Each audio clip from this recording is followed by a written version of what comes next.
I know it's been 2 weeks now since we last played, so as far as I can remember, the last time I saw you all, you had recovered the 9 adamantine rods for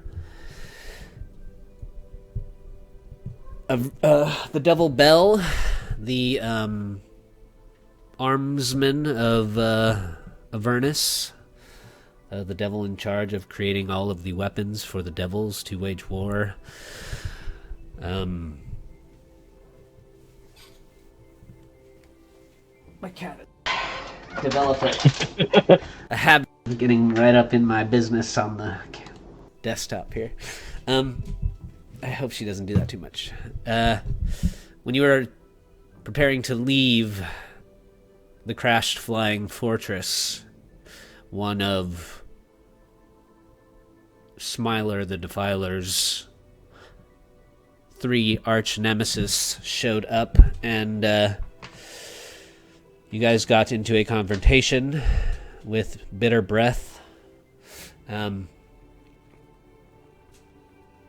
Crayley convinced Bitter Breath to flee, but in Smiler's blind rage and hatred of this particular devil, he chased after Bitter Breath, causing the conflict to run its full course. And I should have kind of gone back and watched it, but I believe before the end of the conflict, Lep, you lost your life, right? What? Didn't you die? That was Smiler. Didn't you die too? And Bell resurrected you as undead? No, that was Crayley. Smiler killed Crayley. Oh, okay. It was Crayley. It was Crayley that got resurrected killed. as undead. I couldn't And then Smiler was killed by Bell. Okay, gotcha. Yeah, couldn't remember. I didn't have time to go back and watch the end. It's all good. So now 2 of you have been perished and been raised again as undead by Bell. After Bell killed Smiler, Crayley conjured Bell to your location, and Bell gave Crayley his next order, which was to take the adamantine rods to El Terrell and place them in the solar incinerator. And Bell then followed through with his promise to reveal to you the location of the Bleeding Citadel, as it is known in Avernus. He transported you there and returned Lulu to your company. You all now stand before this blighted scab, a massive mound of flesh that is coming up from Avernus itself and trying to consume this gleaming white citadel, of which now only basically the top of protrudes out of this bloody lump of flesh that is trying to pull it into Avernus and likely try and make it disappear altogether.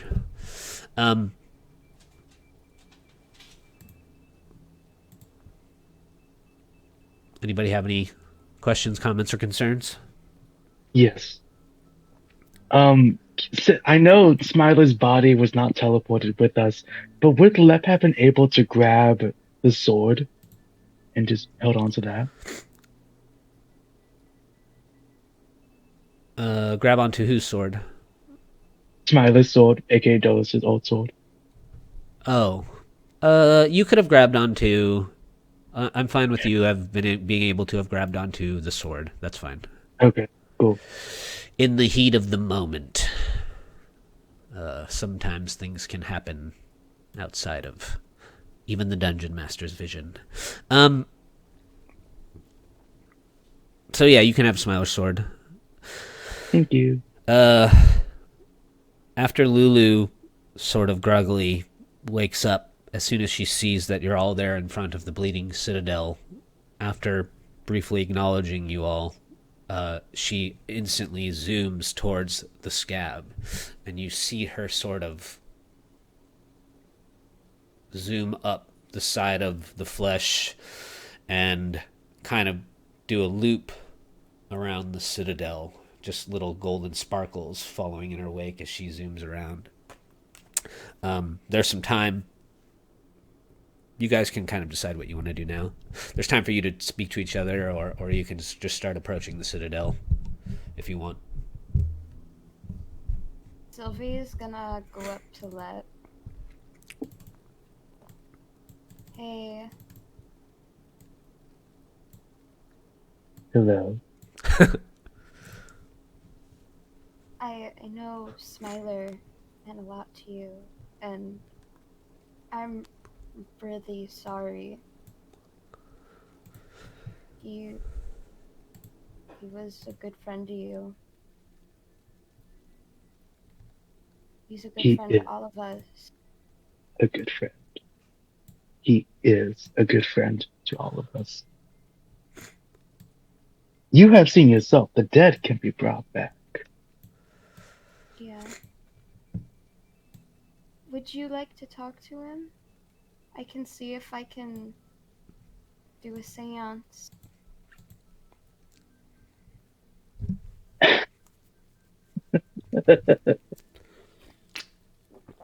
His soul is not.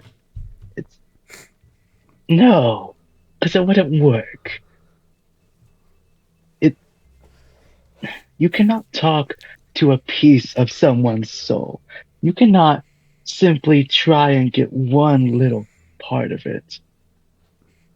That's not how this works. And don't think I forgot about what you were trying to do. I don't know about you, and I don't know about the rest of our little group. But once this is over, even before that, I don't know. You're all gonna pay. Especially the bunny. Can't justify Crayley's actions, but I just didn't want anyone getting hurt. You don't have to. He'll meet his fate one way or another. And that sort of stops off towards the Citadel. Lee's clothes change to all black, like her glamour weave, it just goes all black leather. She's just emotionless right now as she just slowly follows behind him. The beginning of everyone's villain arc. Twig does say something to you. Oh yeah, Twig is here. He's always with us. Twig does say, Master Lep, I noticed that your tone has changed. I want you to remember your place. You want me to remember my place, or how about you, you little squirrel? Well, I could just throw you off right now. You could fall into the lava and die. I think I could take you and I could crack your neck. Pull it off. I could serve you to the fiend over there with your undead comrades. Make if you want to be useful, make a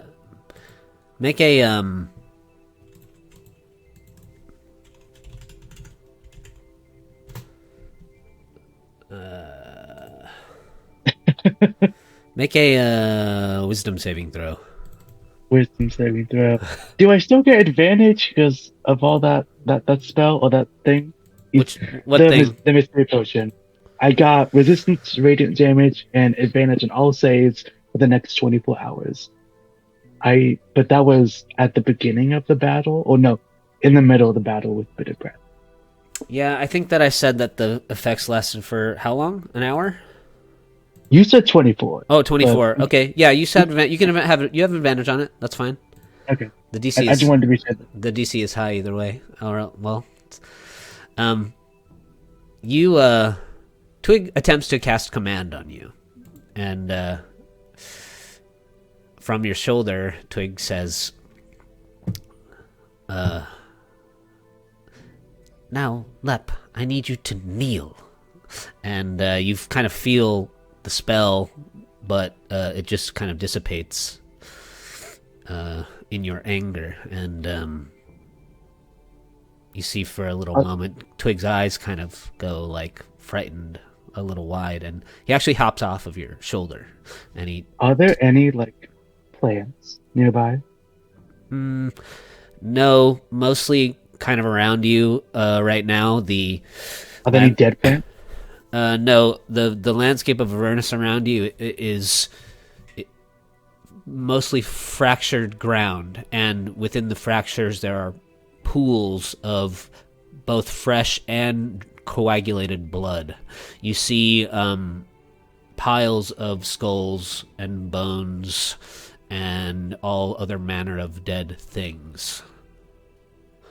Would you consider a stick to be an inanimate plant? Depends on how long it's been dead for. It is a part of his mother's staff because it's like a wooden staff. Yeah, so- that probably counts because it's magic. Okay, he's gonna break off a twig, and if he can grab twig, I don't know if he's able to or not, but You can try. yeah, he'll try. Yeah, make a sleight of hand check. Okay, gonna see. How it's gonna work. All right. Yeah, you grab him as he tries to leap off your shoulder, like you just pluck him from the air. You know, Twig, you can tell the Archfey to go fuck themselves. And he's gonna cast transport via plant. So he's gonna grab that twig in his other hand, and he's going to make it into a portal to the beanstalk. And he's gonna throw Twig into it. Does Twig get to make a saving throw? I have no idea. What's the spell just says this spell creates a magical link between a large or larger inanimate plant within range and another plant at any distance on the same plane of existence. You must have seen or touched for any duration any creature can step and exit. So Okay, since you're forcing him through the portal, I'm gonna let him make a saving throw. cool. What's your spell save DC? 17? 17, yeah. I guess he's gonna make like an acrobatics check to just try and get out of your grasp. Yeah? But he'll make it against your spell save DC. Okay. And I don't know. We'll say that Twig has a +3 to his dexterity modifier. Cool. Oh, damn. So at the last moment, he kind of makes himself small and he wiggles out and kind of drops to the ground. And he takes a few hops back. And he says, Lep, you know not what you do. To curse your masters, our masters, in such a way would be detrimental to your health. You may not be able to return to the Feywild if you continue to speak to me like this. You forget your position. I outrank you in the courts of the Autumn Fey. I am here as your guide.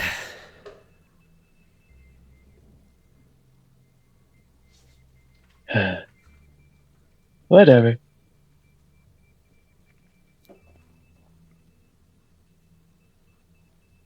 Twig, he stares at you for a few moments, and he says, are you going to continue to behave this way? Or are you going to pull yourself together? I realize that your friend has perished in quite a brutal fashion, but as a member of the Court of the Fae, you must learn to compose yourself and conduct yourself as such.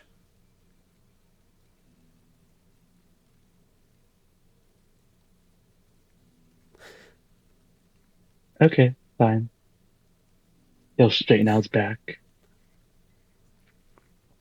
I'll come myself. Are you being deceptive? Yes, he's being sarcastic. Twig is going to make an insight check then as well. You can make a deception check. Okay, cool. We're just going to give a Twig a +3 across the board here. Ooh. Twig's, he comes towards you, and he climbs up the side of you and onto your arm. And before he leaps into the little portal that you made, he says, it's unfortunate, but I'm going to have to report this to our superiors. And then he jumps into the portal and disappears. Finally. I hated that little guy. Are we gonna go into the Citadel or what, guys? Yeah, you can see that Kralee has started walking towards the scab, and by now, Lulu is coming back in your guys' direction as well, with a golden aura brightly radiating from her.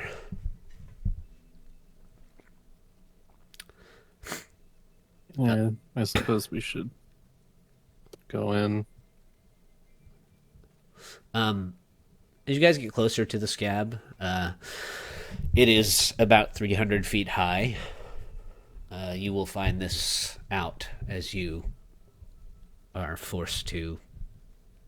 Well, some of you can fly, but the lower 100 feet of the scab is as hard as stone. And as you get above that height, it becomes softer growth covered in these sort of weeping wounds. There are little, waterfalls of blood coming off in various places. And Lulu says, I found a way in!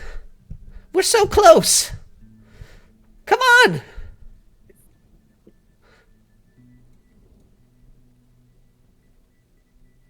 Before we go in, Lulu, I want you to see something as he reaches into one of his pockets and pulls out Zariel's soul coin and say, do you recognize this?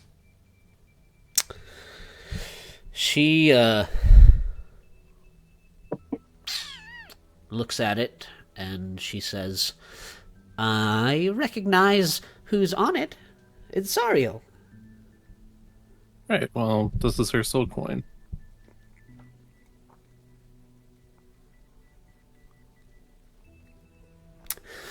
She says, can I have a closer look? Oh, And she holds out her trunk. Yeah, he holds it in the palm of his hand for her to... She kind of sniffs it, and she, gets it real close and, squints at it. And she says, some of Zariel's in there, but not all of her. It's only a piece.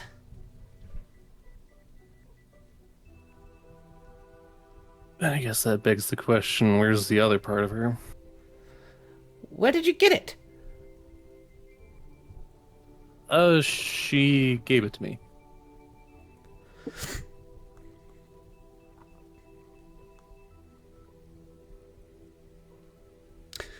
If Zariel gave you a piece of her soul, it must mean that she believes in you. I know that she seems gruff and to you maybe even lost entirely, but I know somewhere down there, deep inside, the good part of her is waiting for us. For her to split her soul in this way means that she planned far ahead. She wanted a way for herself to escape, to become who she once was when this is all over. That must be why.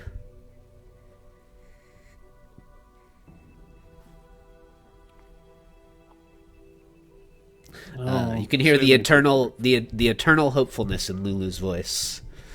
It's celestial optimism, you know. Mm-hmm. I'll take your word for it, but you won't blame me if I remain slightly skeptical about I would expect nothing less from you, Mavathor. And she says, "Come on." pocket the coin and follow Lulu. So Lulu has found a hole near the top of the scab. As you guys get near the top where Zulu says there's an entrance, you can see the exposed parts of the Citadel, which is made of this gleaming stone. Even though there's no, real sunlight or anything like that, it's almost as if the stone of the Citadel is reflecting light from somewhere that doesn't exist. You can see that parts of these large panes of stained glass window are slightly exposed at the top of the Citadel as well.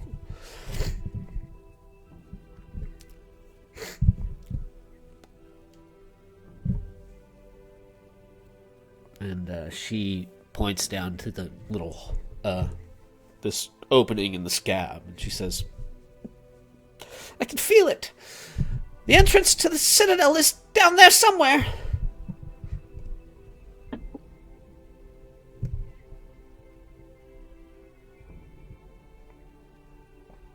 And it's like this gaping darkness down in the hole. Lulu sort of gently floats in, and she illuminates what's around her, and all you can really see is the inner flesh of the scab, that is that sort of spongy looking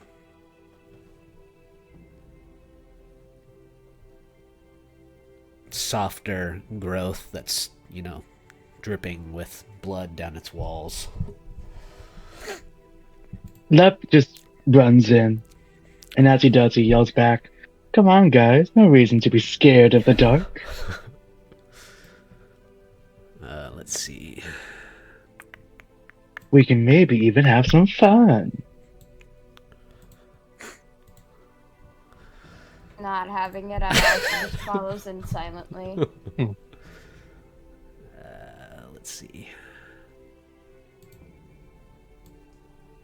So, as you guys enter down into the scab here, this map is... When I was having a hard time when I was first looking at it, and then I kind of realized it is like it's like you're traveling through imagine you're traveling through an anthill. Or not an anthill, but like the inside of an anthill. If you would split an anthill in half, or like if you played Terraria, you're essentially you're essentially like traveling through tunnels that are moving, horizontal, and it's like if you split an anthill in half, you can see the tunnels of the ants that have kind of carved out holes through it or whatever. It's like two-dimensional. It's like two-dimensional, yeah. It's kind of how would be the easiest way to sort of envision how this map is working. So you're at the top of the Citadel, and you're trying to make your way down to the bottom.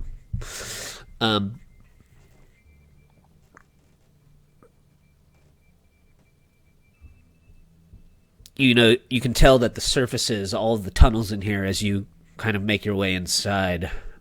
Sorry, I'll drop the rest of you guys on the map here.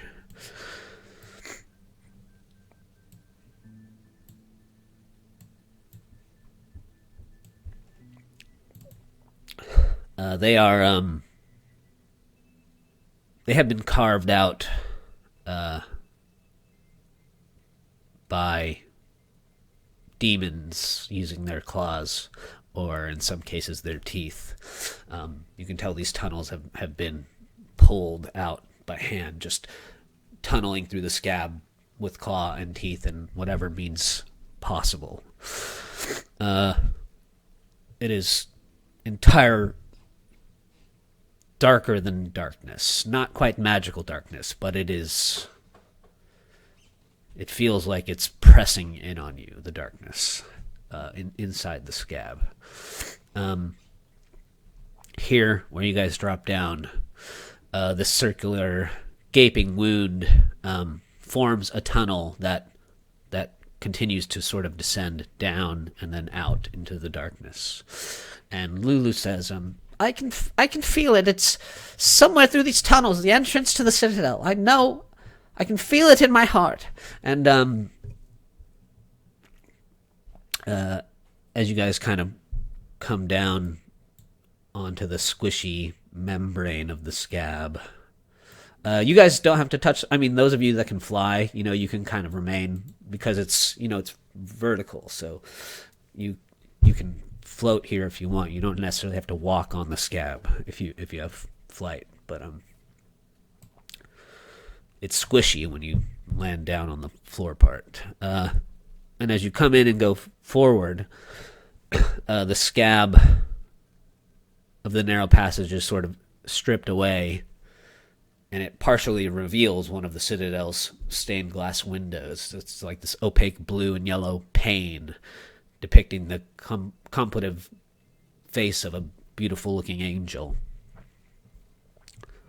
So ahead of you, that's like kind of what you can see on one side of the scab. It's been dug and ripped out to like the edge of the face of the Citadel, and you can kind of see this big stained window smeared with blood. And Lulu, when you guys get to the edge of it, she kind of takes a deep breath and she says, these tunnels are confusing me, and I'm just gonna, unless you guys like want to choose which way to go, I'm gonna be rolling random directions for Lulu to choose. So it'll be like a mystery adventure as Lulu tries to descend downwards. But you guys can give your opinion. Yeah. Stained glass window and say, can't we break that and then go down? Lip goes and tries to punch it. How hard do you punch it? Actually, he takes his sword and he tries to break it. But okay, you take the sword. He's like running up and does like a weird warrior charge that you would think. Yeah, there's like a vibration down the blade of your sword as you hit it, and the window doesn't even crack or budge whatsoever. Can Sylvie cast Shatter on it? Sure. Okay, she's on. Is this gonna hit left? Will it hit that? I don't. You guys are far. No, back. we wouldn't do that. You guys are far back enough. You can cast shatter with that. Well, I guess you moved up to the window, so unless you move, it will. Sure, yeah. I mean, he'll move back if Sylvie says she's going to. Yeah. Lep, if you don't want to die, move. Okay.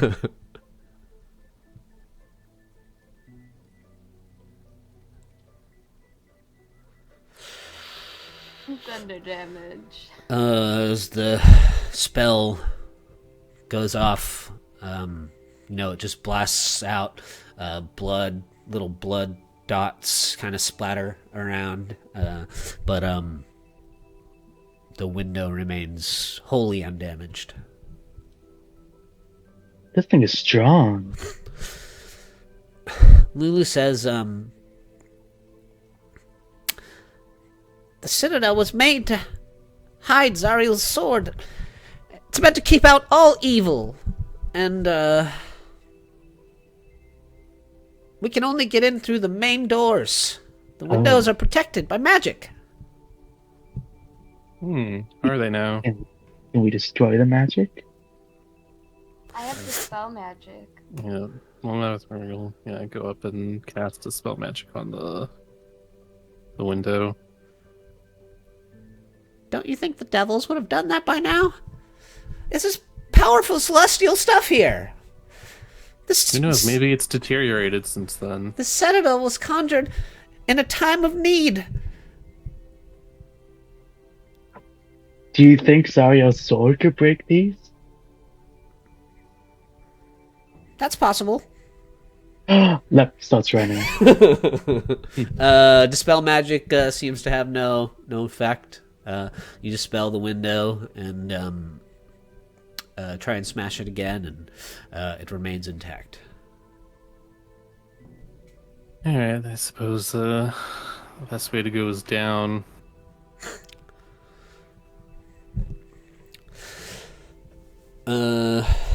Lulu starts to kind of float down, illuminating the areas around. You come to an intersection. One way, the tunnel gap is tall enough to where you only have to crouch, but there's another one that splits off, and it becomes so narrow that you would all have to actually crawl through it. Kind of like one of those underground cave diver videos, you know? Ooh. I want to go down the small one. Yeah. You can make some perception checks if you wanted. Yeah. Can Lep do with disadvantage? Sure. Okay. He's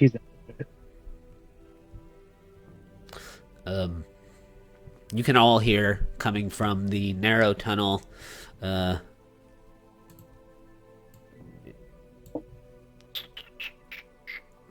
my pointer? In this direction, where the tunnel gets narrow to the point where you would have to lay and crawl through it. There is a pretty loud buzzing sound, like the sound of a thousand insects buzzing in harmony.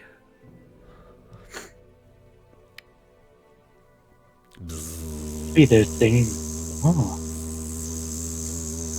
Just constant hum.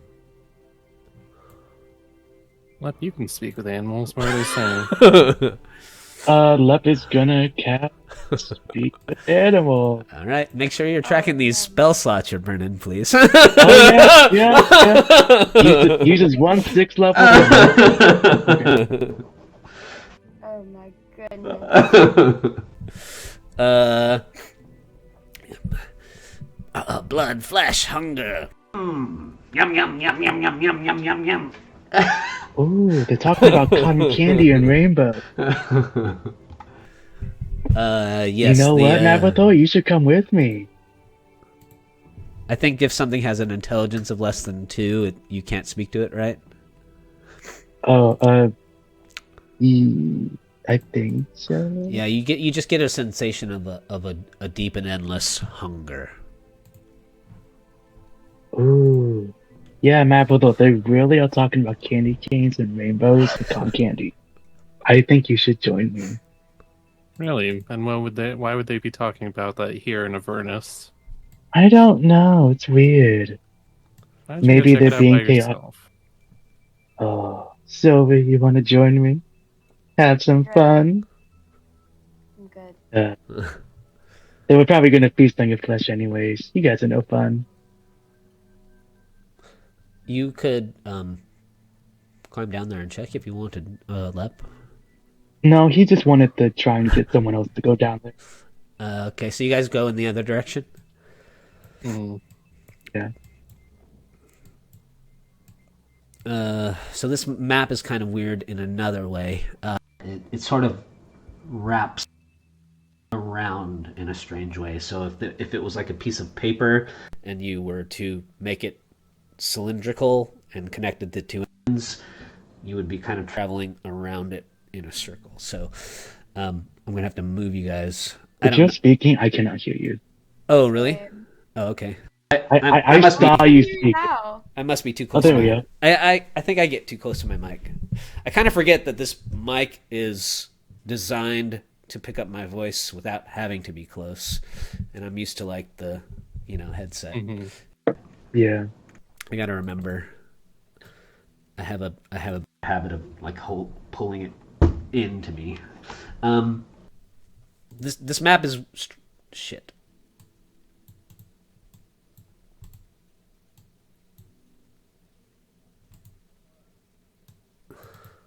Sorry, hold on. I got something else fucking with me now, too.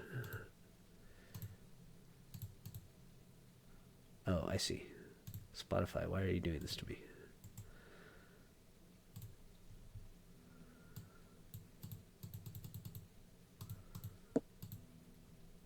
What the fuck? I don't know. Sorry, hold on. I just have like a weird thing popping up Oh, on yeah. the screen that won't go away, and I don't know what I pressed. It's Smiler's payback.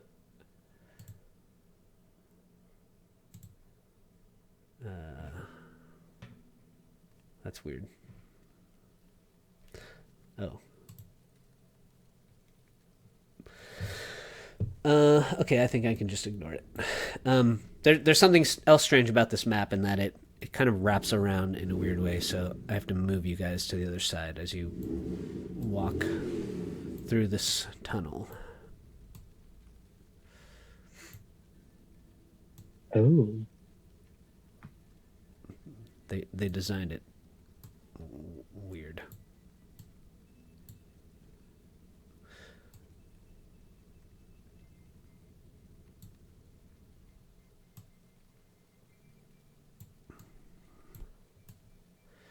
All right, you guys come out and come to another more narrow tunnel where you have to crouch and then at one small point actually get down and crawl through.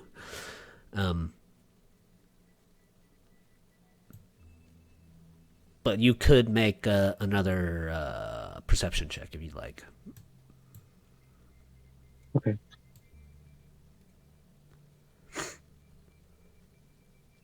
It's a bit of a weird maze. At the end, I'll just take off dynamic lighting and let you guys see the whole thing. But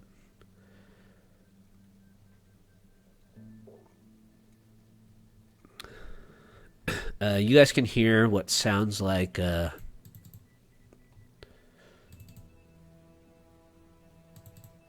some creatures fighting with each other, clawing and cursing in celestial, or not celestial, sorry, abyssal.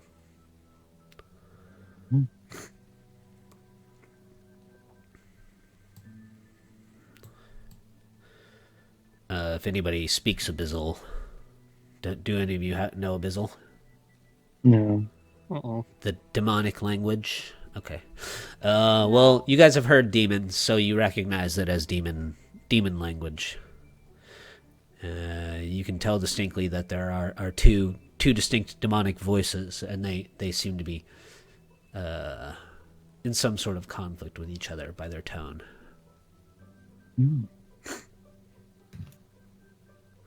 Lulu says, I don't know. It's kind of confusing now that we're in here.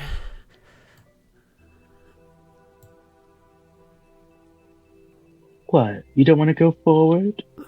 We can chat with them, drink some tea, tell some stories, feast on the bones of others, Good stuff.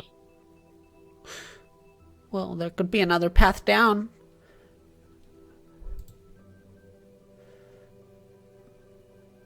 I mean, we saw another path, and that was with a lot of, I assume it's hellish bugs, and I think it'd be better to try and take on just what appears to be two demons rather than a whole swarm of bugs.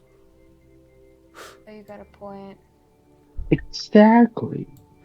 And if one of us mysteriously falls and dies, then, that also happens. Lucky for us, we have wings. Not all of us do. And he side-eyes the bunny.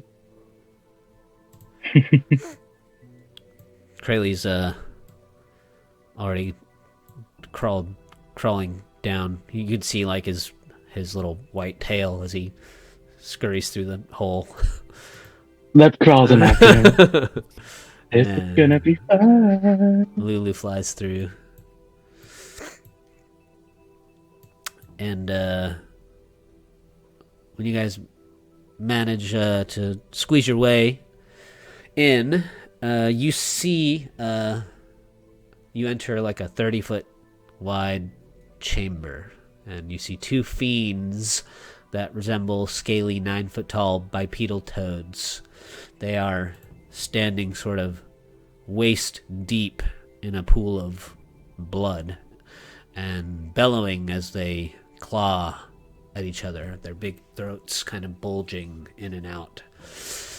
You can see floating near them is a half-eaten corpse of a bearded devil that is clutching onto a glaive that's sort of coming up out of the blood. And the pool of blood itself is about 20 feet wide and 40 feet long, with sort of a horseshoe-shaped ledge around it. And you get the impression that the two demons are fighting over the corpse. They actually don't even stop fighting each other as you guys enter. And they're viciously clawing at each other. Think Mavthor, should we just turn and leave? I think we can try and sneak past them. They seem a little too distracted with one another. To where?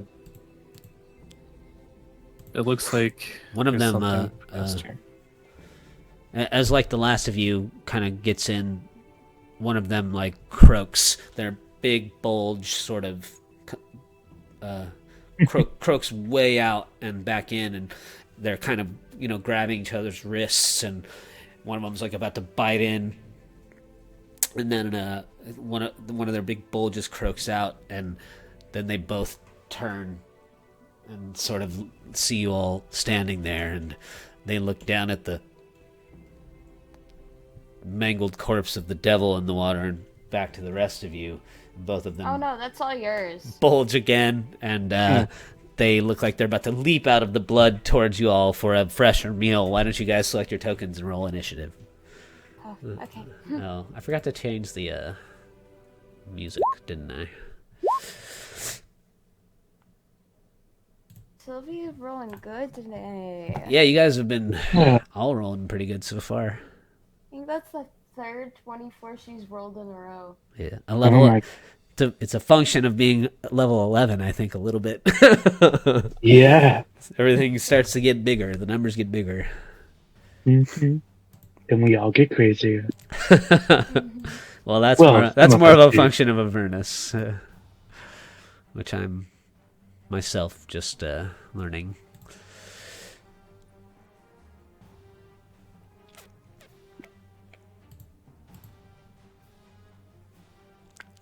Let me get Krayley here.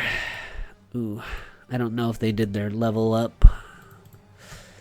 I will leave that for them, but I will make their HP and stuff normal again. All right.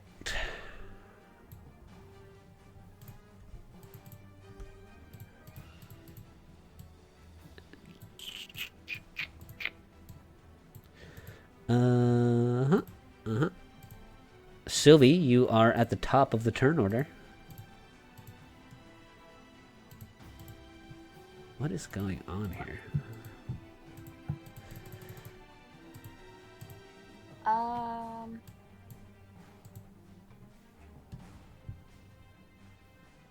She's going to cast Phantasmal Killer on the one closest to her.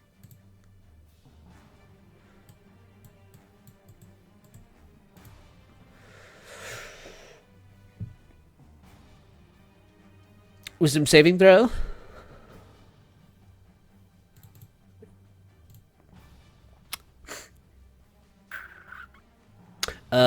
I have a small request. Now that we're up into the higher levels, you know, you guys have a much broader spell list access. So if you can do me a favor just now, maybe it'll just help speed combat up a little bit. When you are casting a spell, just tell me the type of saving throw it needs to make with your announcement of whatever the spell is you cast, and then I can just make those rolls without looking at the spell text. 9, so it fails. Yeah. Oof. 4d10. Okay, it's... Oh, God. No, stop it. This thing's so stupid sometimes. Alright. There you go, 19 damage. Ooh, nice. You rack the demon in psychic pain, and is there anything else you'd like to do? Is there anywhere she could hide in, like, some shadow? You could do a cunning action hide up around the top for sure. Yeah. You know, like I said, the entirety of the interior is total pitch blackness. So, like, if you're outside of the range of Lulu's light, you know, you are in darkness. Okay. Yeah, I'll end my turn doing that. Okay. Lep, do you have a fly speed? Oh, me? Yeah. No. Okay. Unless if I'm an animal. I'm just gonna put you down on the ground. One of the frogs leaps. Oh, yeah. Yeah, you were kind of hovering, you know, in the ether. One of the frogs. No. I understand. Yeah. One of the frogs leaps up and tries to claw you, Lep. Missing terribly. He slashes out with his other paw and slashes you for 11 damage. And then his big teeth come down and he bites you for 16. Oh. That's not fun. Why would you do that? Lep is going to cast... Well, I think first off, as a bonus action, he's going to use his Bomb of the Semicourt. And he's going to just use... Let's just say like 4 of them. So that's 5d6. Do I remember the health was correctly? Yeah, yep. Wow, okay. Ooh, brutal. 8 HP back. Okay, and then he's gonna cast Polymorph on the demon. You try to heal yourself a bit, but as the claws and teeth of this creature are kind of sunk into you, it starts to kind of lick your face and neck up and down. Really getting a good taste. What is the saving throw? Wisdom? Wisdom saving throw, DC 17. Fails terribly. Yes, it works. Finally, I think that's the first time. Everything you've cast that on. Wait, hold on. Does this creature have advantage on magic resistance? Okay, no, sorry, it doesn't work. They rolled a 4 and a 19. Oh, and they have magic resistance, which I quite often fail to check. So, Leptis curses. That's his turn. I also you need to play a UNT, then you'll remember all the time. Yes, for sure. Well, fortunately, with my Sunday game, we are taking a break from our main campaign, and we're playing some just manifestations of adventure. Nothing really planned, no real story through. They're kind of dictating what they do, and one of those characters is a Yanti, so I think I'm going to learn to remember to check, yeah. You did start your turn also, though, within 10 feet of this creature, Lep, so I also need you to make a DC 14 Constitution saving throw. Oh, okay. Constitution saving throw. So you are also poisoned. No. Only until the start of your next turn. Oh, okay. Which just means I think you have disadvantage on things. Okay. Krayley is going to...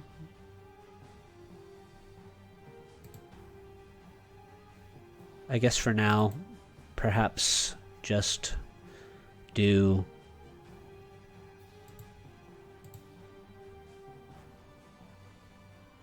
two shots with the bow.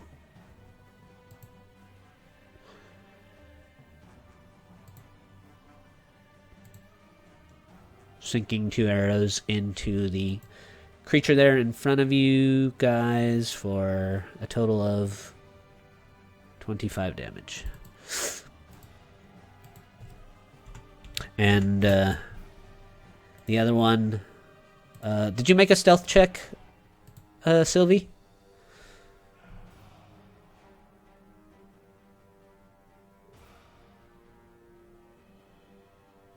$21. You float up into the shadows. 21 is better than their passive perception. So a frog trudges through the blood and sort of perches on this little ledge, getting ready to perhaps leap, maybe, or something on its next turn. Who knows? Mavathor? Alright, let me see here.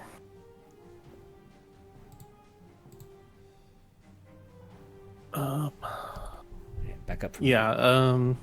As a bonus action, he's going to cast Spiritual Weapon and attack this thing, whatever it is. 19 to hit. 19 does hit. Alright, and then as part of that, he's going to Divine Smite it. Nice. So, does 11 force and 18 radiant damage. You bludgeon the demon for a total of 29? 29. 29? Mm-hmm. Nice. And then as his action, he's going to cast Hold the Dead on it. So DC, I don't know, that's correct. Wisdom, right? Wisdom save, DC wisdom. 17. With advantage, they roll a 17. Oh, okay. A 17 and a 2. A 17 and a 2. Yeah, fair. Then, it's his turn as the shadows swarm this thing.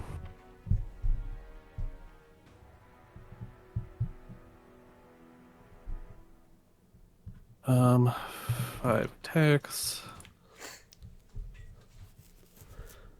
Their ACs are 16, so that's what you got. Okay, so 3 hits for 23 points of necrotic damage, and its strength score is decreased by 11. Gotta get my strength tracker out. All right. And then, as a bonus action, since this area is really dark, they're gonna take a hide as a bonus action. Yeah, for sure. 19 minus 11. Nice.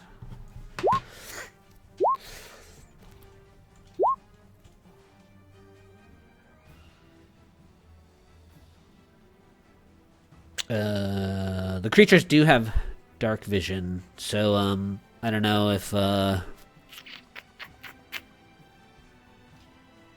mean, for the shadows, we'll say that they have to meet like a 15 stealth check. Does that sound fair to you? Sure. Yeah. All right, a couple of your shadows are hidden. The 19 and the 17, they'll both have advantage on their next attacks. Sylvie, you're up again. She's going to use Shadow Strike on this guy right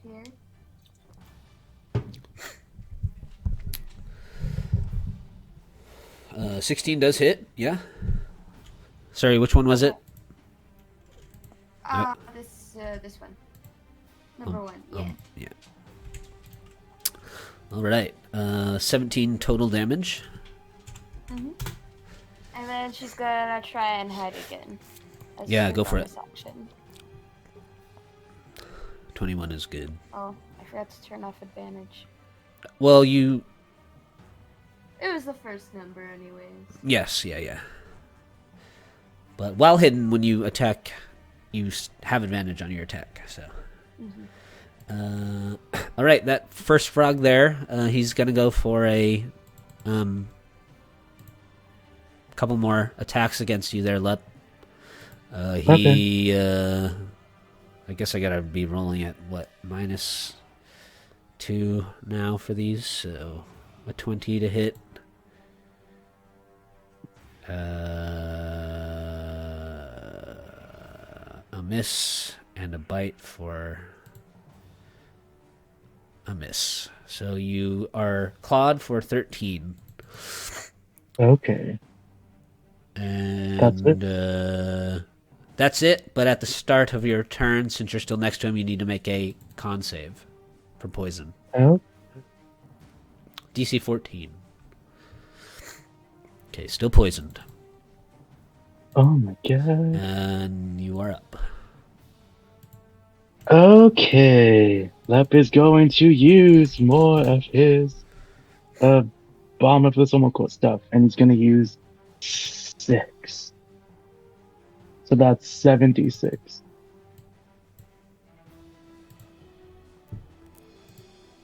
That's good. That's a good number. That's better. That's a good number. Oh, that makes me feel alright. Okay. That's his bonus action, and as an action, he is going to. He's just gonna wild shape into a mouse. A mouse? A mouse, and try to scare you behind Crayley. Okay. You wild shape into a mouse. I'm not even going to make you make a check. The creature's tries to stomp you as you scurry away, and its foot kind of squishes into the meat of the scab. Little blood spurts come up out of it. A little squeak in mouse language says, "Fuck you." Crayley, I guess now that there's an opening, he will shoulder his bow, and he draws his sword, which bursts into a bright orange flame, and he'll make some attacks with his sword as he steps forward.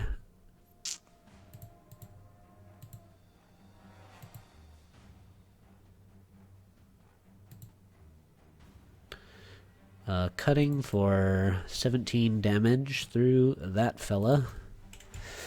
And the other frog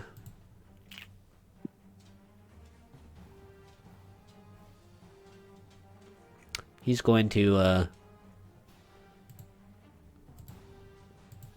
reach up at one of your non-stealthed shadows there, Mavathor, and try and rip it up. It doesn't like the presence of other demons fighting against him. Shadows are demons, aren't they? Or are they undead? They're undead, yeah. Oh. Close enough. I mean, who likes undead? Either way, I can't make him attack anything else without fudging the rules too much, so... Claw, bite. For a total of... What is Shadow's AC? Like 12 or something? 12, yeah. A total of 25 damage. For one of those two shadow... You can pick which one, I don't care. One of those two right above him. Yeah. And you're up again. Yeah. I'll go ahead and my spiritual weapon float over here and attack. Oop. I don't know how to do that. Attack this one.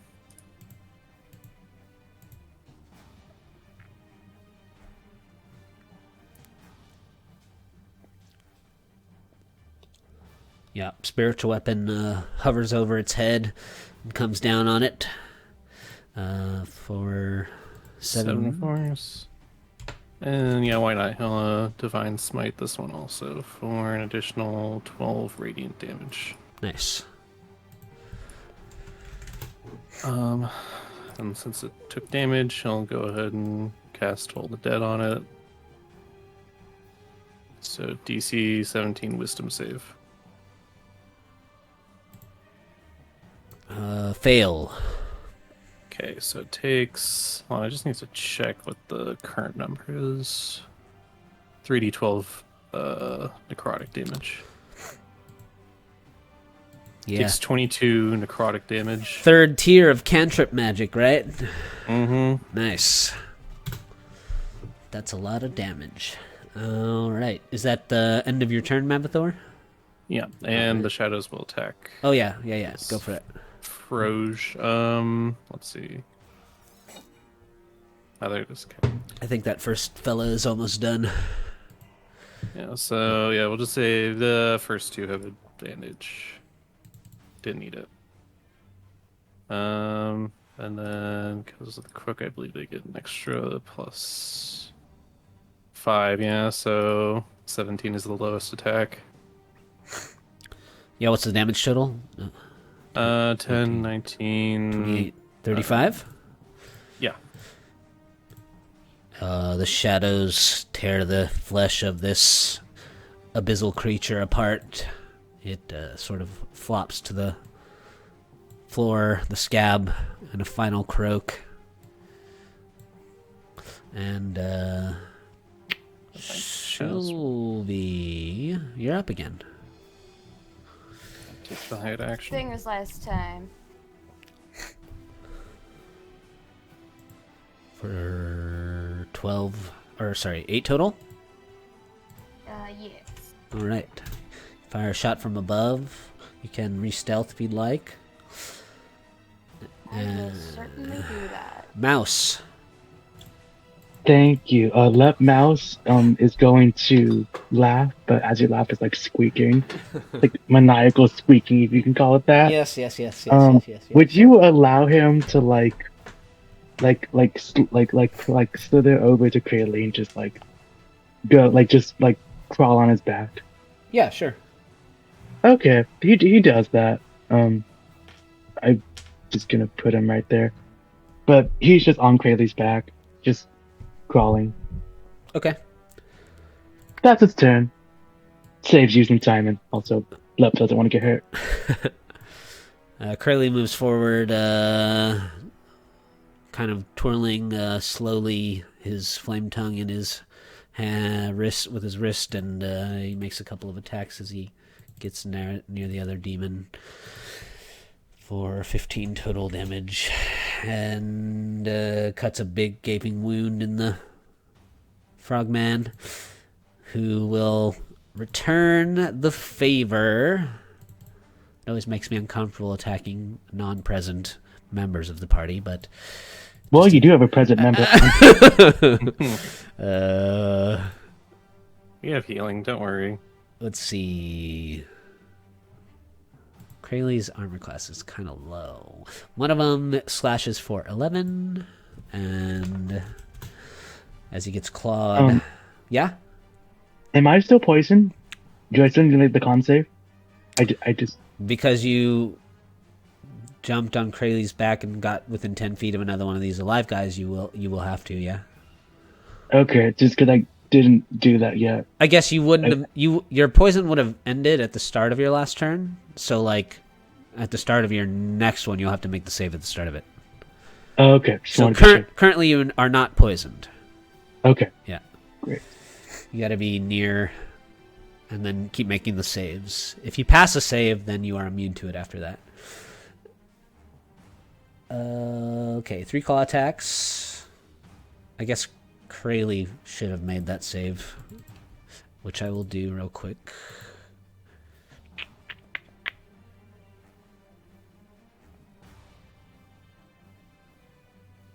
What did I say it was? A con save? Yeah, okay. Con, 14. Yeah, 14 con. Mavithor. Okay. Yeah. Bonus action, attack my spiritual weapon.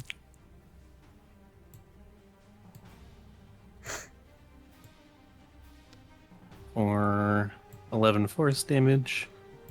And I didn't roll my stealth thing for shadows, but I'll just do that real quick.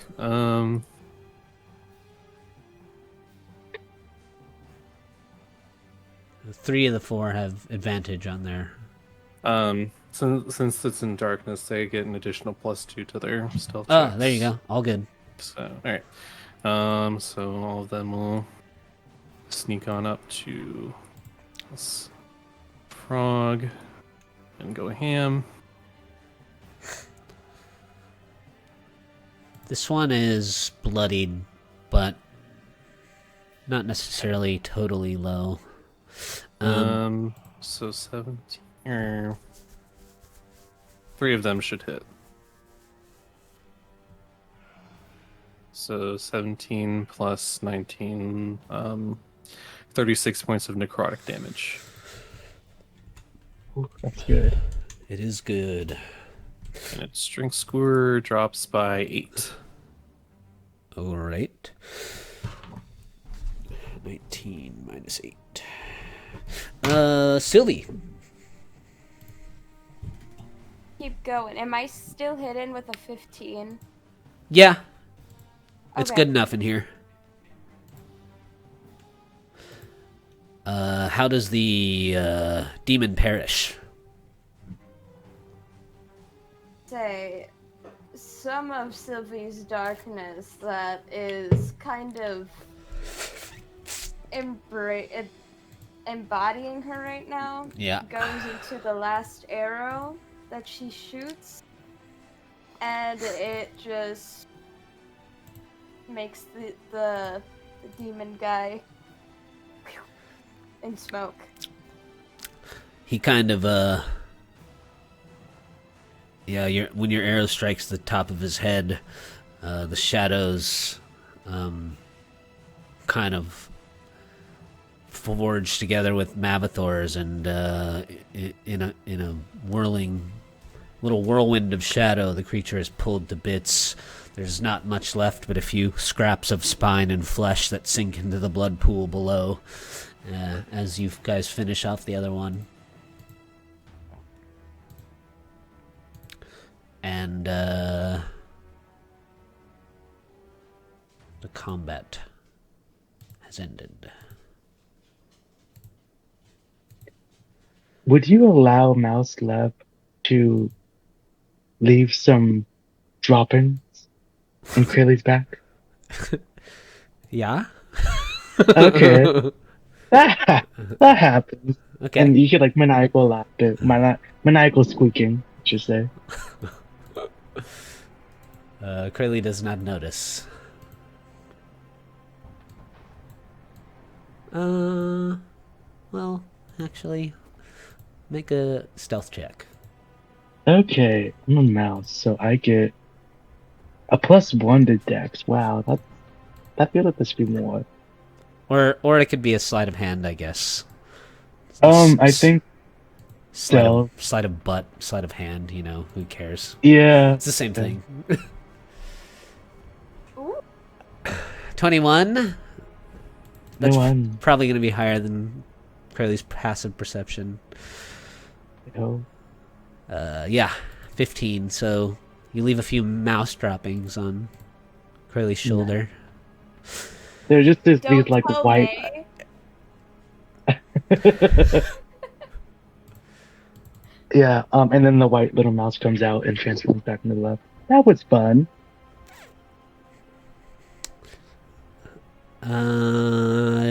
The half-eaten bearded devil is still sort of clutching on to his glaive, which is coming up out of the blood.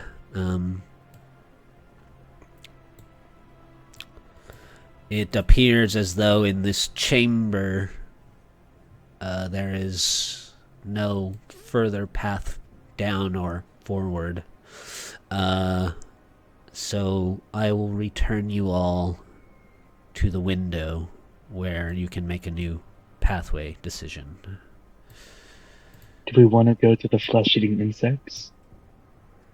There were some ways up as well, I believe, but yeah, it'll be it'll be up to you guys. I'll throw you back over there, and you can make a decision.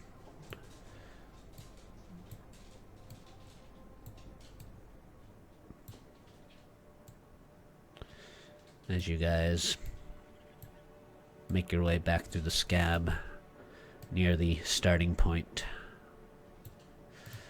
where you entered. You come up and you can still hear the buzzing through the narrow passage there. As you pass up again by it, there's another pathway that there's another one that's not quite as narrow, but still low enough to where you would have to crawl through parts of it. You can still hear the buzzing this way, but it is not as intrusive to your ears. It's a little bit more muzzled.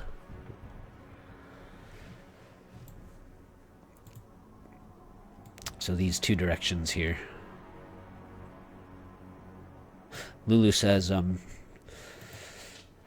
well, this path is down at least. I vote for up. Because up is where the heavens are. Lulu says, that's a good point. Oh yeah, I forgot you're here. Rude.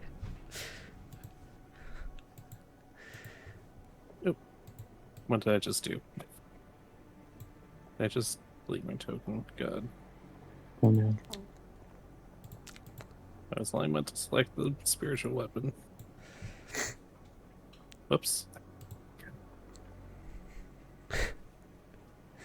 Sylvie, Navathor, do we want to go up? Or do we want to go down? Into the He's depth. already going up. Yeah. Let's go! Curly bunny hops. Curly bunny hops. Oh yeah, I forgot. All the way. You guys head through another narrow scab tunnel. As you continue along your path, you could, I guess if I assume you guys are listening, make another set of little perception checks as you come to another fork. There is a drop down again, and then a tunnel that continues straight on. Now, when you say drop, do you mean like a... It's a short fall, Oh, okay. 10 feet. Oh, okay, so... Ooh, actually... That could still work.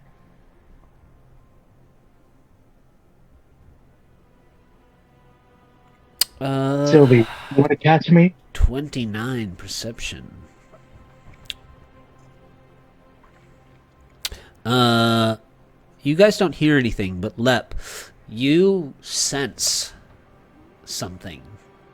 Even in death, you have a connection to this type of creature. You sense a dead hag below you all.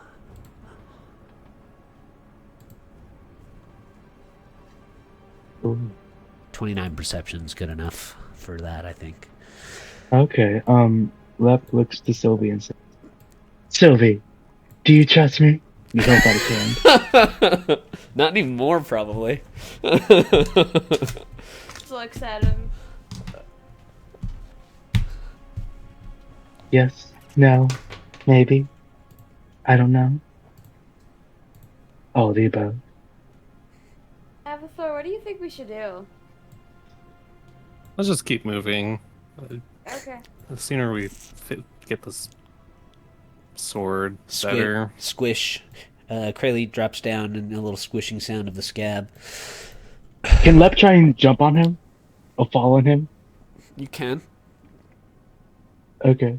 I don't know if it works, but he tries.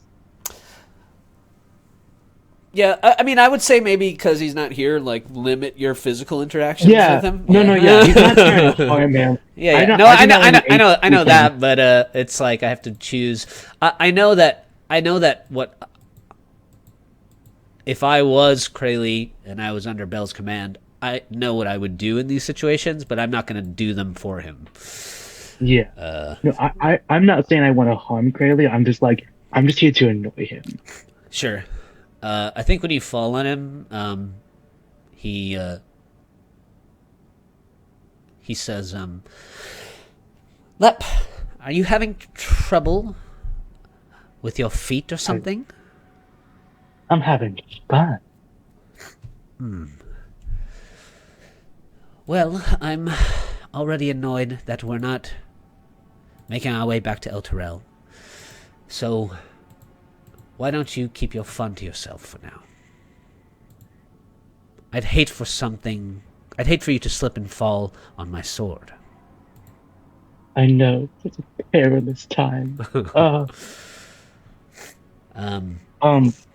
By the way, he sends the dead hag over here, right? Yep, yeah. And now that you guys are Okay. down there, you those of you with dark vision, you can see crouched at the edge of another big pool of blood.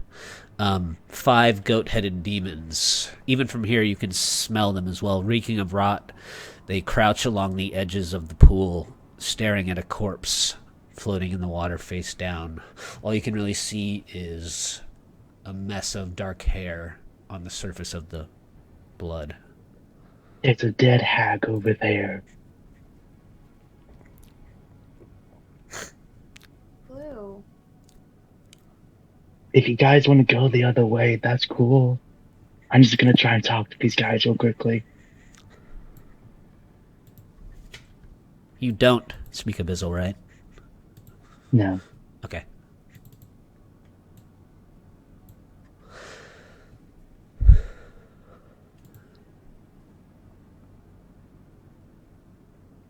Do you guys want to come and or do you guys want to go the other way and not watch me become a hag?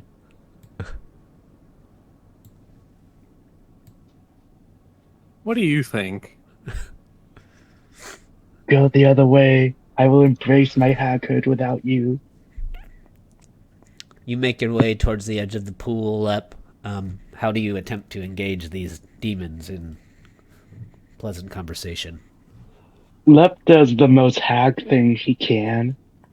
Like, he tries to be very dramatic about it. He holds out his mother's staff and he just starts speaking. I don't know if this was like a history check or something, but he would try and remember any like really weird or powerful spells that his mother, or just some like weird phrases or stuff that his mother would say, and then just in a very dramatic pose try and speak that to these demons.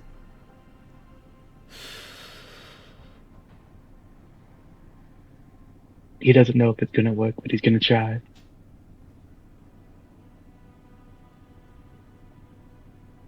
Select your token and roll initiative. Okay. Less down there. You know, or says to Sylvia, if he dies, I'm leaving him.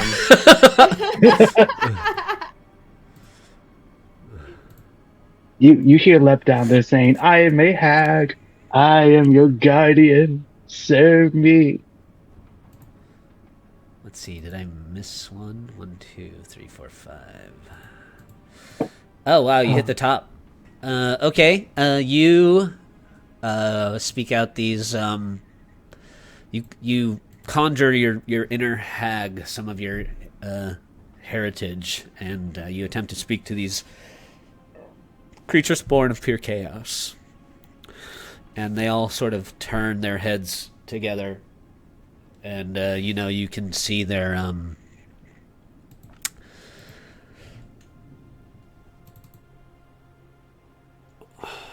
where did their sheet go? Oh, there we go. You can see their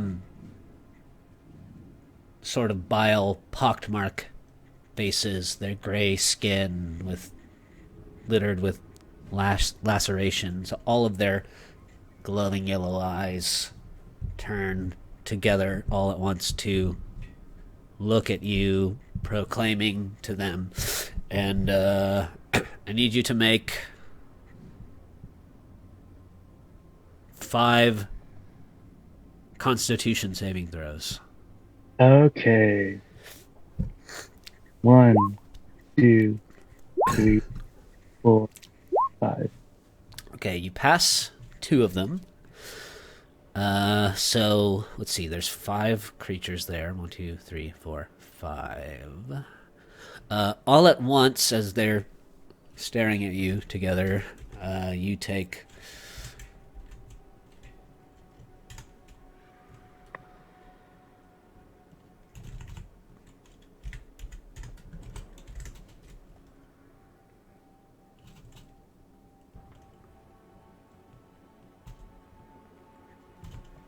1 per 1, 2, 3. Yeah, that's right. 25 necrotic damage as you feel their chaotic gaze sort of seep into you. That was all of their turns. How refreshing. I guess technically that's just something that happens if you are within a certain distance of them. So then they all also bound away from the corpse towards you. 1, 2, 5, 10, 15, 20, 25, 30, 5, 10, 15, 20, 25, 30. A couple of them clambering up the side here.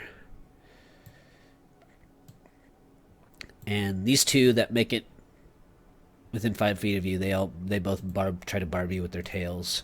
One of them rolls a 23, the other a 16. Oh, they both. So that is a total of. And this all happens before my turn? Well, the presence thing is like within. They have something called rotting presence, which is if you're within 30 feet of them, you take necrotic damage +1 for each of these creatures that's around. Yeah, so no, that made sense. It's just the running and the. Yeah, but then they can still take their turn. So it's like a radius thing. Yeah. So yeah, okay. Then those 2 will barb you for a total of 21 more piercing damage, and I need you to make 2 more Constitution saving throws. Okay, those both pass. And your turn again. Now, if any of you want to add yourselves to the turn order and help, you're more than welcome to, or else you can watch. Okay. But the rest of you can see, I think what would make sense is that Crayley does roll his initiative. Because he's sort of on his own timeline right now. But the 2 of you don't have to engage if you don't want to. You can see Lulu is staying back. As you now may have noticed she did in the last battle as well. Yeah, I think Mammothor is gonna let his sadistic side take over for a little bit and watch Lep squirm. What about you, Sylvie? Sylvie's really petty from their last Okay. conversation, so she's gonna do the same. Lep, go ahead and you feel this necrotic pulse kind of seep into your body as they come towards you, and a few of their barbed tails strike into you, racking you with a bit more pain as you're sort of holding your staff, trying to conjure hag. Doesn't seem to be working for you. What would you like to do? Love looks out and says, "Oh, I can't do anything good around here anymore." And he casts Ice Storm on them. It is a DC 17 Dexterity saving throw. Nice, thank you. I appreciate that. It is a 20-foot radius, so he kind of does it like right in front of him out into the pond. Yeah, you'll get them all. 2 of them succeed, which I imagine is half damage, right? Yeah. 32 total damage. That sounds like math, yeah. Yeah, okay. We'll say that the first 2, the 2 that attacked you, they both succeed, and the other 3, they all fail their check. Okay. And So they'll take 32, and the others will take 16. the ones that took 32, are they bloodied or no? They are bloodied. Okay, well, just to add a bit more fun into this, and because he really wants to try and do this, he's gonna say, "You guys are no fun." He's gonna do that, and then he is going to, as a bonus action, use a new ability called Hidden Path, which more or less means he can teleport 60 feet to an unoccupied area, Oh, nice. and he is gonna teleport right behind Krayley, or on top of Krayley, Lulu's probably floating. She's probably always floating as high as she yeah, can. yeah. It's like we're behind Krayley. Let's have some fun.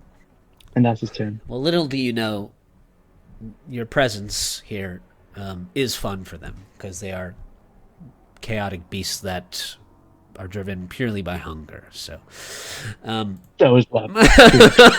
yeah, that's what he's turning He's into. enjoying Right this. Yes. All right.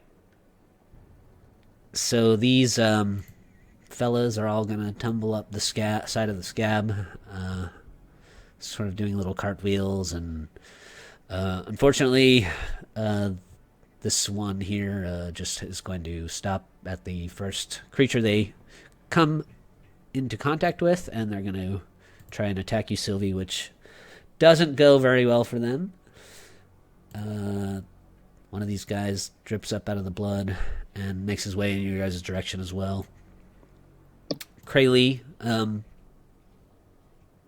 kind of leans out to one side and fires 2 quick shots into the one that just attacked you there, Sylvie, with their bow.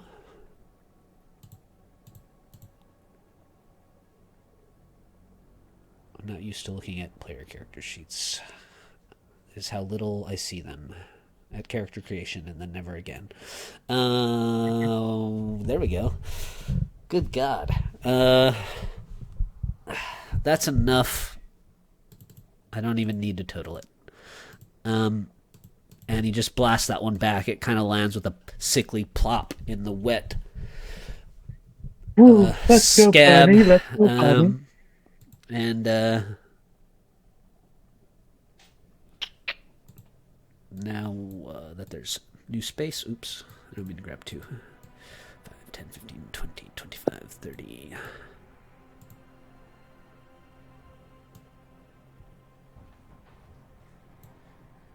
Why is that closer? That doesn't make sense.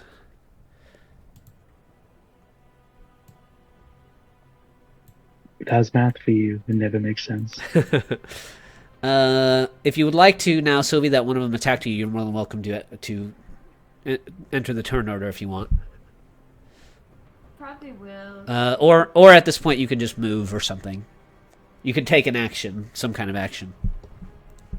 Okay, yeah, she's gonna join in. Oh. Mavathor, would you like to? I suppose so. Alrighty. Lep, you are up again.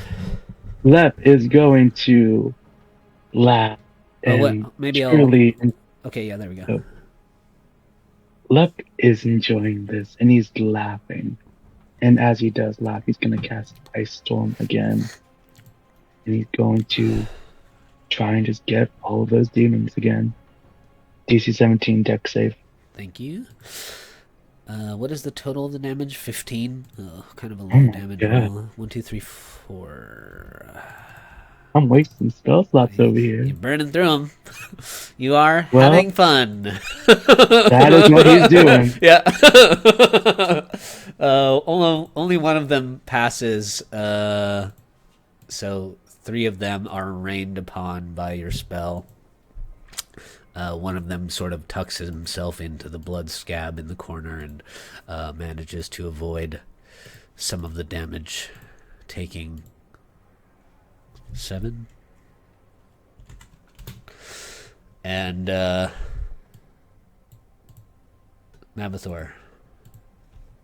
Okay. I'll go ahead and cast Toll the Dead on this one.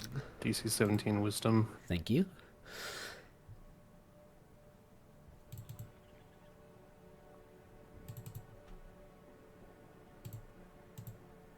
10. Yeah, he fails. Takes 13 necrotic damage. Exactly how much HP he had left. Hey.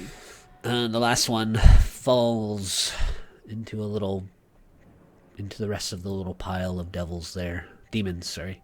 And perishes. You can still see the hair of the hag floating on the surface of the blood.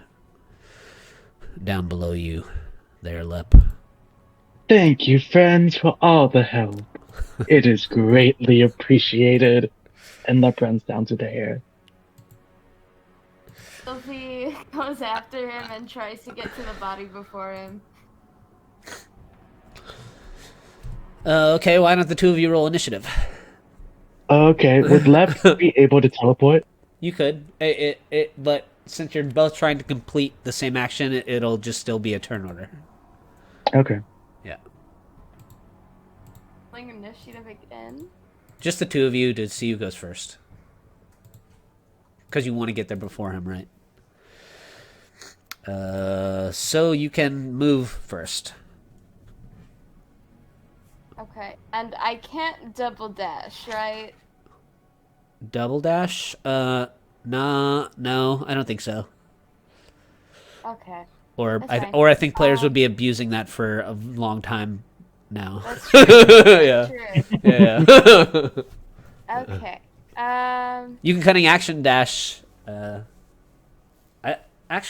never actually been asked this either. I've never been asked by a rogue if they can cunning action dash and then just also move. Yeah. Uh, Would I be able to use Shadow Meld to hit the hag's dead body and then teleport to the darkness over there?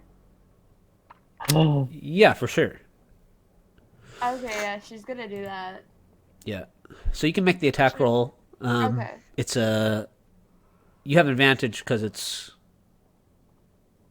dead, you know? Okay. But you still have to hit its AC, which is 17. There you go. Okay. Redemption for missing your teleports up the dragon tower.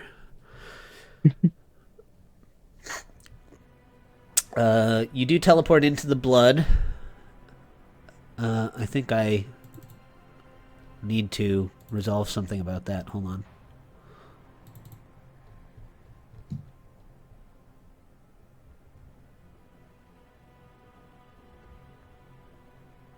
Okay, make a wisdom save for me, Sylvie. Is this something I want to fail? Probably not. Well, like Demon Icker? Like the demon acre? Trade-off. Advantage. Okay. You said wisdom, right? yeah, you're fine. Okay.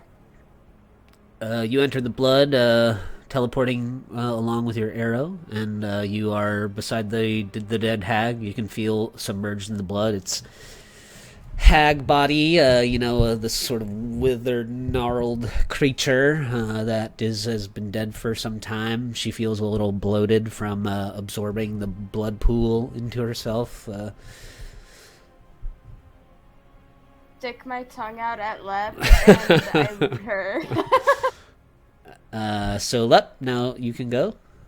Lep is going to use one of his hidden paths, so he's going to teleport 60 feet towards the dead hag. Yeah. I don't know if that puts him on top of it or not. Well, I think you can get. Yeah, you can get next to it also. Okay, yeah, he just moves to get next to it. Yeah, I just couldn't see it because of the dynamic lighting. Yeah, sure. As his bonus action. As an action, can he try to grab it from Sylvie? Well, you guys are like on either side of the corpse at this point, so I mean, you both can get your hands on it. Sure. But would it be a check to like take it from Sylvie? Take it where? Oh, and like, Just like you're gonna try and like walk away with it. An opposing Yeah. trade-off. Yeah, it'd be an opposing strength check. Yeah. Okay. Oh, Yeah. and does he need to make a check, a wisdom? Oh, save give me a or wisdom saving throw. Yes. something? I, as the dungeon master, hope you don't fail this one. Oh no. But Oh, no. you guys didn't. I would say that like you can choose to fail saves that you know is coming, but stuff that you don't know is coming, maybe not. I don't know. Yeah. You're also fine. Okay. And then it's just a regular strength check. Opposed athletics. So Sylvie roll one, and you got to beat it to actually drag the hag out of her clutches.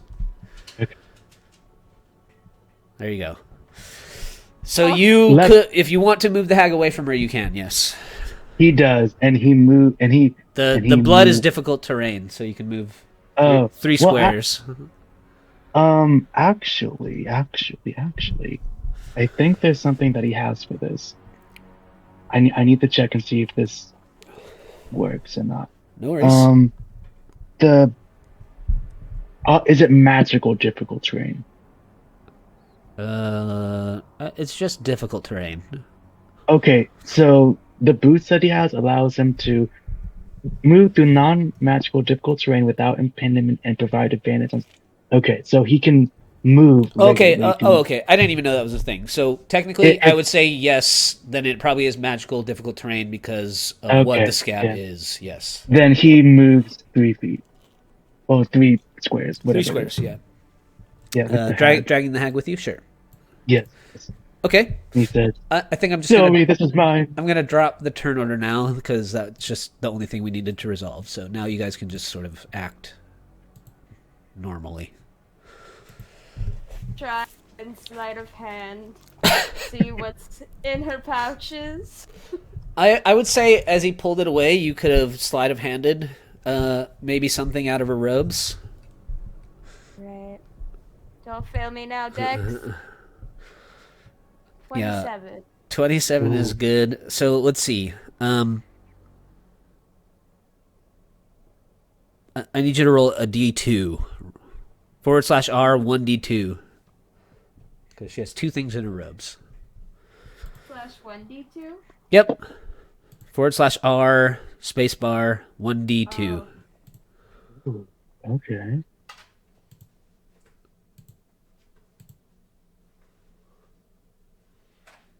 It's okay, so In the chat, like in the Roll20 chat box, you do a / R, which is like the command for roll. And then you make a space, and then you would type 1D2. Yeah. Okay, yeah, that's what I was doing wrong. Yeah. 1. I know I use the / roll a lot for different stuff, so it's just a normal thing for me. But okay, so you snag a little belt pouch that was hidden in her robes as Lep pulls it away, and you can feel that there is something substantial inside of it. Is Get that it good? for now. You just like hold it under the blood. Mm-hmm. Okay. Is Lep able to carry her body up to this like pile of corpses? Yeah. Okay, he does so, and then he tries to loot her. You digging around in her tattered robes, and you find a small flask of water. Just water? Yep. It is a little murky. He drinks it. All right.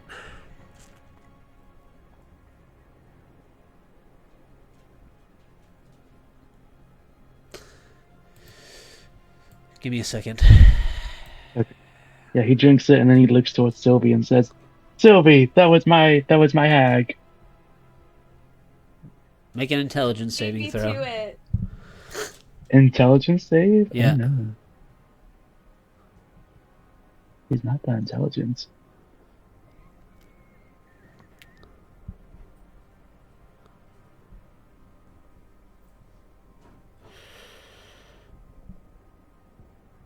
Oh, how bad is this gonna be?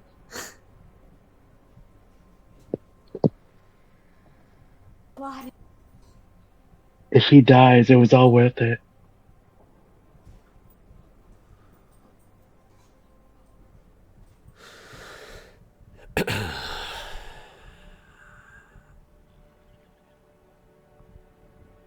Okay. You take whoops. 18 psychic damage. And Okay. your intelligence and charisma scores become 1. You cannot cast spells, activate magical items, understand language, or communicate in any intelligible way. You can, however, identify your friends, follow them, and protect them. This is the perfect thing for Lev. You just subdued him to the best possible way. Okay. Potion of feeble mind. Well, it was actually a potion of water. Well, I guess I couldn't. There's no reason you guys would know this, so as far as you know, yes, a potion of feeble mind. Yeah, Or Lev like- drinks that and sorry. Oh no, nothing. I was just mumbling to myself. Yeah, Lev drinks that and then looks towards you guys. Shrugs his shoulders. Nice. And Sylvie peek into the pouch. Yeah. You peek into the pouch, and you see a very large diamond.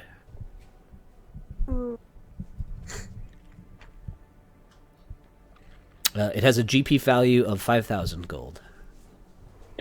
Wow. Oh, It is She keeps this to herself. It is a very large diamond. You can, later on, if you guys survive, ask yourself to marry yourself with a very nice ring. Ooh.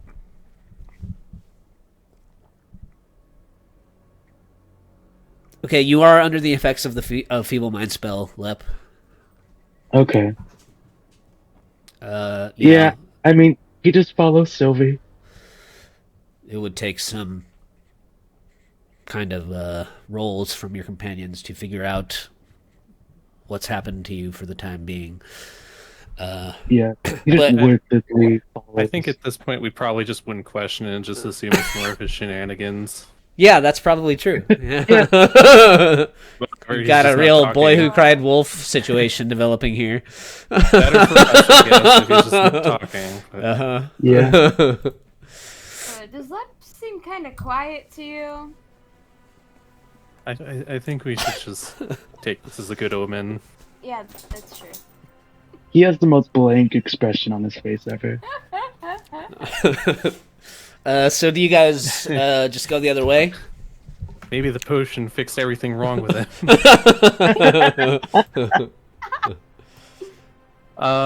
Yeah, I suppose we will, but Mavahor thinks for a second and says, I'm going to try something. It might not work, but it will probably make our adventure here much easier, as he's going to use divine intervention Ooh. Oh, to see if he can't get this place under the effect of the hollow spell.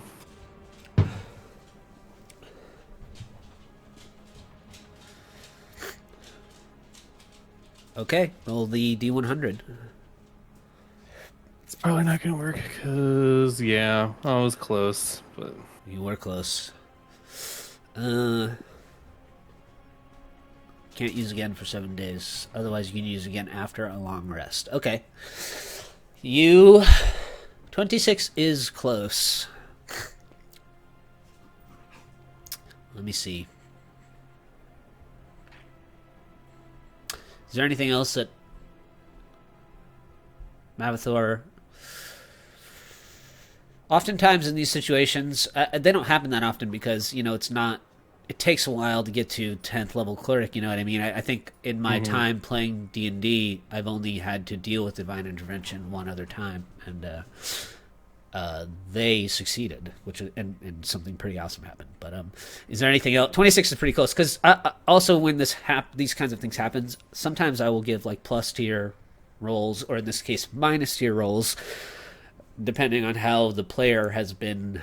how well devoted the player has been to their god and how much they've actually, incorporated their god into their character. Because, people often play clerics but don't really engage with the religious or devoted aspect of it very much, But I would say that Mamathor is a fairly devoted cleric of Asmodeus. Is there anything else that Mamathor's been bothered by or has been wondering about, or he has been wondering as to like, so when did the like demons started attacking again? attacking in The like Nine Hells. the Nine Hells? Mm-hmm.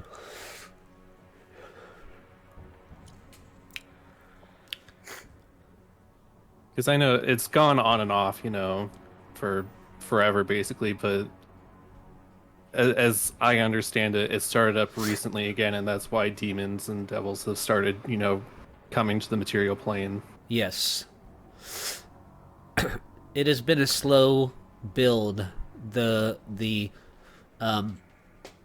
tides of the blood war rising once again, and I would say that slowly over the last 50 years or so, the numbers of demons entering into Avernus and pounding against its walls, pounding against the walls of Avernus and the material planes alike, has been increasing over the last 50 years, coming to a culmination, or what you could consider a declaration of war, basically on the same day that El Terrell was pulled into Avernus. Gotcha. Okay. So yeah, I think the thing he was more wondering was like, what was what's changed in the Abyss to cause them to, you know, suddenly start attacking again, you know, 50-ish years ago? Because I mean, when isn't the Abyss changing? But like, what was like one of the driving main factors? Well, even though demons are born of chaos, they still have to follow,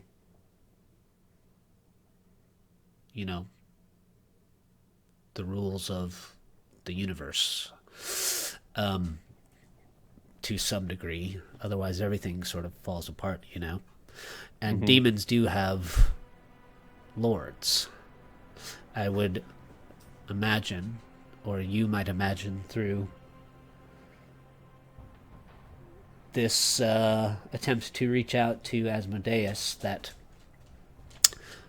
the demon lords must have felt that it is the right time.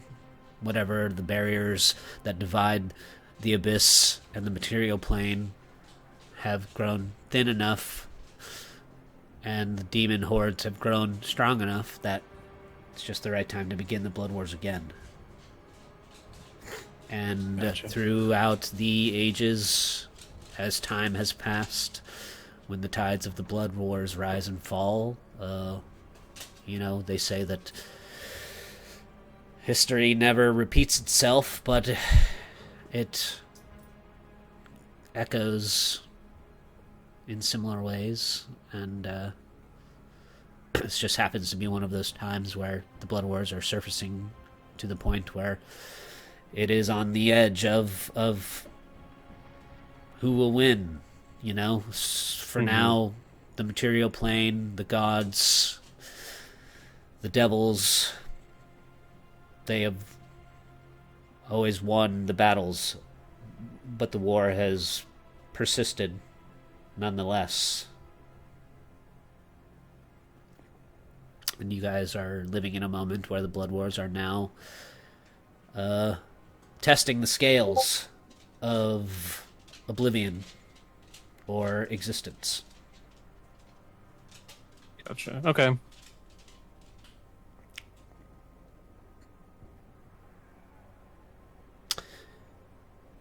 And you feel this odd, also calming sensation in this brief connection that you try to forge with Asmodeus. Almost as if you can feel Asmodeus's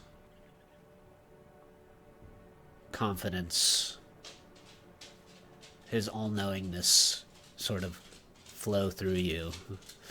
But make an insight check. Okay.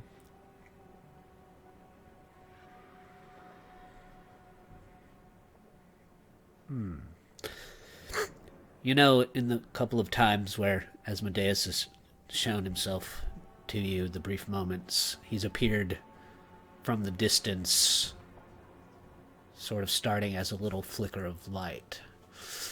And in the deep well of that confidence, that little flicker of light is actually, you feel, just the tiniest whisper of fear for the demons and the abyss. A fear that even someone as powerful as Asmodeus holds somewhere deep inside of him for the end of everything.